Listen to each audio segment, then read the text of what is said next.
Hello everyone, we're back, still behind schedule and still in Tasmania. On Monday morning we said goodbye to Sheffield and after a short trip took Pingu to the small town of Penguin. We had penguin bins, large penguin Father Christmas, the Penguin Bakery where we ate penguin pies.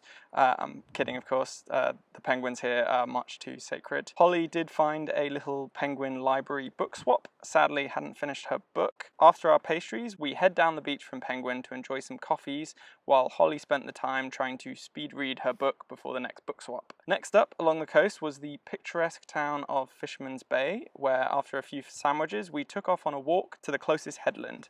We took in the beautiful rocks covered in orange algae of some sort, which at certain points created a crazy transition from green to black to orange to grey. And of course we took the time to enjoy the wildlife both above and below the water.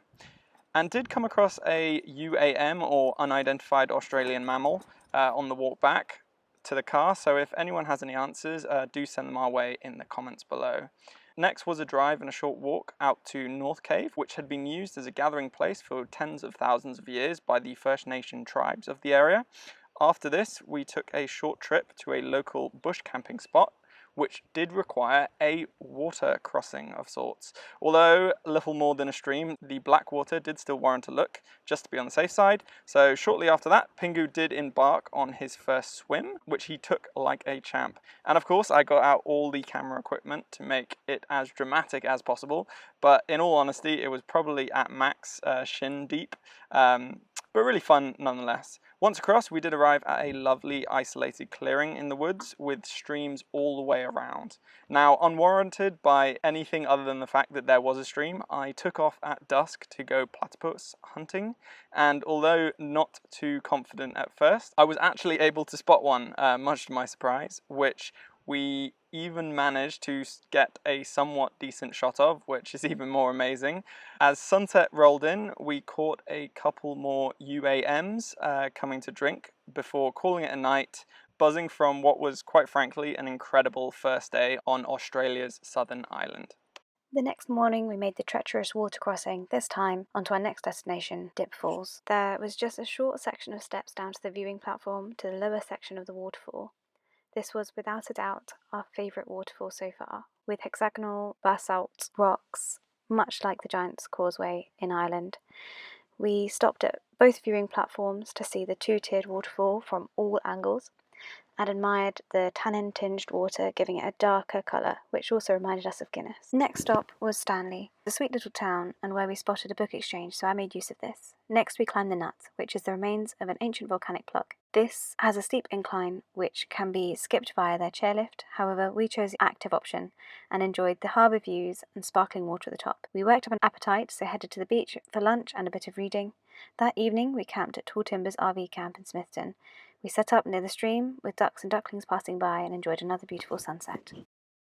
Wednesday we took it easy in the morning before another short drive and a walk through the rainforest to Trewwater Arch, created from a collapsed cave with a duckweed-filled pond. Next we hit the road for a scenic drive through cow-filled dairy country, enjoying some festive hay bales as we hit the east coast just in time for lunch.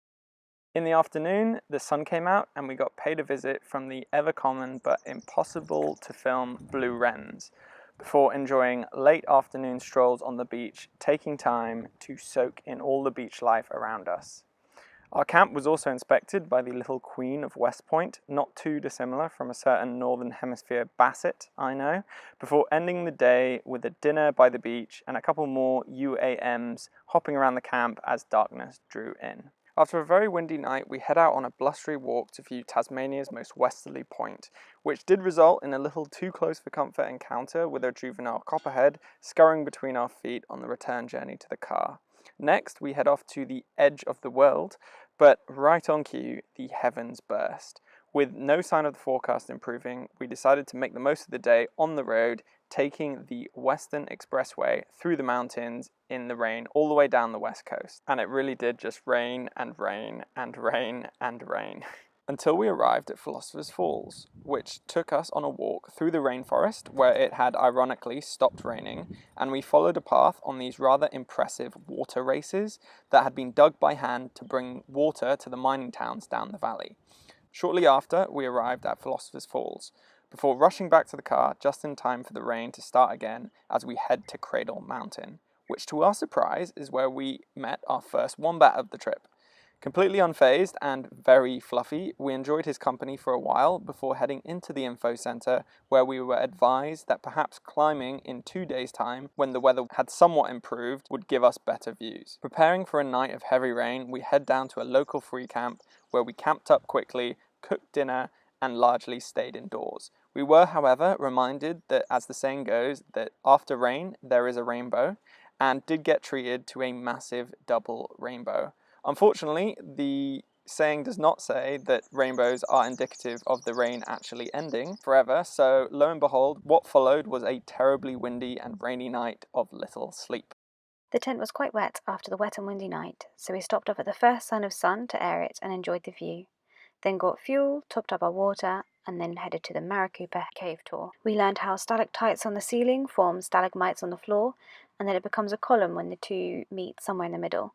These can form into interesting structures, with one of the formations being named the organ in reference to its likeness to the musical instrument, and that it was within a section of the cave called the cathedral, due to the room's large size. Following this, we headed to camp to prepare for the Cradle Mountain climb the next day, and had another visit from our fuzzy friend before we got an early night.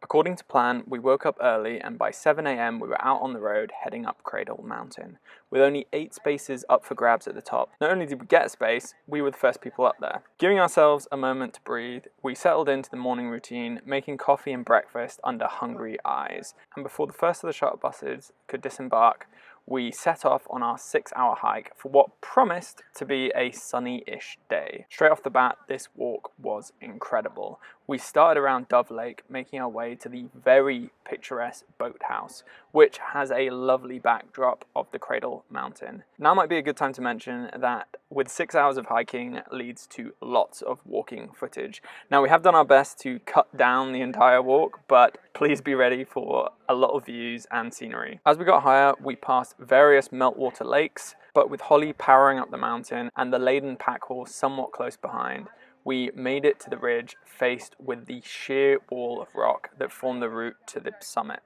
Following along the ridgeway, we soon made it to the scrambling section of the climb that involved a nice mix of hand and footwork with, of course, great views all the way up. This is also the point of the trip where we had our first device casualty. Holly's phone actually got dropped down an opening in the rock face, but miraculously, scratch-free, we managed to retrieve it as it was only within arm's reach. After that, we head up on the final clamber up to the summit, and what a summit it was.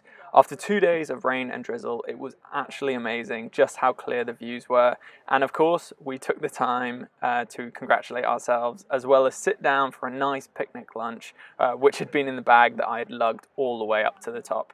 Then began the alternative way down via Crater Lake, Kathleen Pool, Wombat Pool, Lake Lilla, and across Lilla Falls before being escorted down the mountain by the shuttle.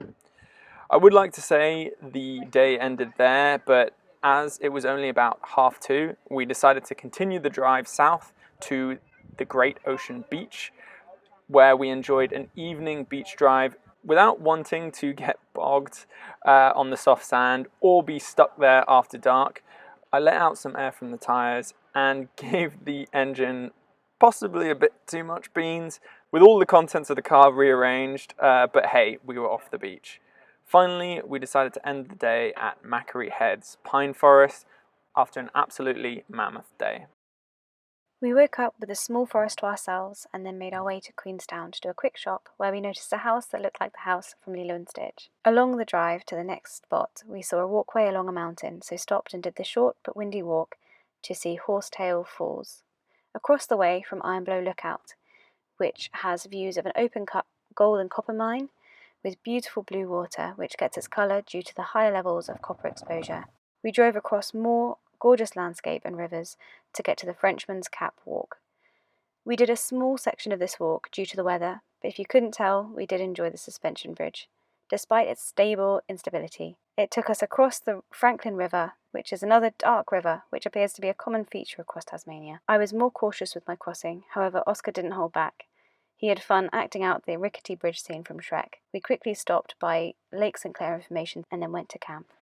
As advised the previous day, we went on a combination of short walks around Cynthia and Platypus Bay, through a forest and across Hugel River in a nice loop that leads back to the information centre, where we topped up with apparently potable water and had amazing free hot showers before heading back on the road for another long drive. Along the way, we saw a hydropower station and a blue tree, which, after researching, we found out are across Tasmania to raise mental health awareness. After this, the final stop for the day was a donation camp in Gretna Green, where we could watch the sheep in the field next door. Welcome back. And again, we're going to do this kind of wrap up bit at the end and talk around kind of favourite bits from the week, things that we forgot to film, and just generally stuff that we want to tell you guys that we couldn't fit in for whatever reason, and felt like we'd be better telling you like this. So, somebody asked for more information on the book swaps. I swapped When You Are Mine, which is a thriller, for Concealed in Death, which is another thriller. When You Are Mine was really good, just a good thriller if you like an easy thriller, not too gory. It was very good. The other thing I wanted to say was, there was a leech in the tent. So that was just kind of... Yeah, there was. We didn't film it at the time because I was like, oh, what is this? This weird, like, thing. Slug, really. Slug. That's it. I thought it was a slug. And I It called wasn't a Oscar slug. because I was like, I don't know what this is. It's gross. And this is what I do every time I see something gross. I'm like, Oscar. And so Oscar came and he was like, oh, it's a leech. And, like, threw it out of the tent. So we checked and there's no other leeches, but we were by... Tent is leech free. Yeah, but we were by a lake. So I think it just came in on like our trousers or something. Exactly. We checked, no leeches on us or in the tent anymore. Fun experience. Very exciting. And what else? Yours. Oh yeah, I wanted to say that the other thing that probably hasn't come across is like when we've been driving around, we've seen so many echidnas in Tasmania. On the side of the road. They just love the side of the road. And of course, we're not filming constantly while we're driving, so we miss them. But gosh, since we've been here, I must have seen like 10 maybe. Yeah, just over putting there. around on the side of the road. Yeah, and then as you drive past, they kind of go they'll curl up head into down spike ball. and spike balls out. But not as roadkill. Not as roadkill, ever. There is a lot of roadkill though in Tasmania for some reason. We've seen pretty much everything except for an echidna and a platypus just on the road, which is quite morbid. So I did want to warn my family who are just arriving that you're probably going to see all the Australian wildlife that you want to see just on the road before you get to see it in real life. It's a But little bit sad. I guess we have the same with deer and badgers and stuff in the UK. Yeah, well, next up we've got our second week in Tasmania. We made it all the way down to the South Point, and now back. Actually, we're right up at the north on the east side. Mm-hmm. So, and my family have all just arrived, so I'm gonna get to see them. We're actually seeing them tomorrow, which is very exciting. So, got that to look forward to. Not next episode because we're still behind, but the next episode for Christmas. And then this week's episode should be out, hopefully, Before next few Christmas. days. Fingers crossed. But if not, we'll say Merry Christmas now to all of you guys. Not Happy New Year. We'll definitely be out before New Year's. Oh, yeah. All right. Bye, guys. Have a good one. Merry Christmas. Sorry that we're late. I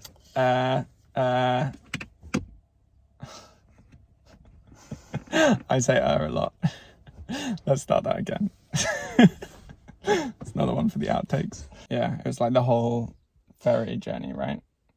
No, that was the other bit. Alright, we'll cut this. It's quite hard to see them alive, but you can see them every once in a while on the road. Country roads. That's a nice note to end it on. We must have something. Let's just pause for a minute and think of something else that we can say because we can't end it on this.